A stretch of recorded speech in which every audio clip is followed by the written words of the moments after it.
Hi உறவுகளே, எல்லோரும் எப்படி இருக்கீங்க? நல்லா இருக்கீங்களா? இங்கே பாருங்கள், இது புது ப்ளவுஸுங்க.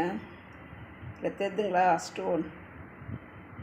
இந்த ஸ்டோன் தைக்கும் போது சொன்னால் நம்ப மாட்டீங்க, 4 ஊசி மாற்றிட்டேங்க. உடஞ்சி போச்சு. 4 ஊசி ஒரே நாள் மாற்றினேன் பாருங்கள். அதாவது இதெல்லாம் தைக்கும் போது எதுவும் ஆகலைங்க. ஃபுல் ஃபினிஷிங்கு ஸ்லீவ் அட்டாச் பண்ணும்போது 4 ஊசி உடஞ்சிடுச்சு. அதனால் வெறுப்பாக என்ன பண்ணேன், கோவத்தில் இந்த ஜாக்கெட்டே எடுத்து வச்சுட்டேங்க. சொன்னால் நம்புவீங்களா நம்ப மாட்டிங்களா தெரில, எப்படியும் ஒரு 6 மாதம் இருக்குங்க இந்த ஜாக்கெட்டு. 6 மாதமாக நான் என்னுடைய டைலர் பையில் போட்டு எடுத்து வச்சுட்டேன். இந்த சேரீயும் நான் இன்னும் ஒரு வாட்டி கூட கட்டலை, அப்படியே இருக்குது. சேரீ எடுத்து 1 வருஷம் ஆகுது. ஆமாம், கண்டிப்பாக 1 வருஷம் ஆகுது.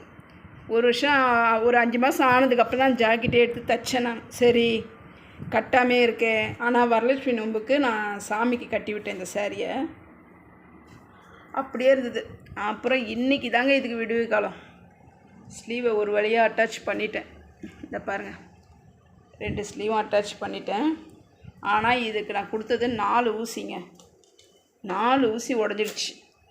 அதுக்கப்புறம் என்ன பண்ணேன், உட்காந்து அந்த கல் ஸ்டோன் எல்லாத்தையும் எடுத்துகிட்டு எந்த இடத்துல தையல் வருதோ பாதி ஸ்டோன் எடுத்துட்டேங்க. எடுத்துட்டு இன்றைக்கி தான் இந்த ஜாக்கெட்டுக்கு விடுவு காலம். இந்தமாரிலாம் உங்களுக்கு ஏதாவது நடந்திருக்கா வாழ்க்கையில்? சொல்லுங்கள். பாய்.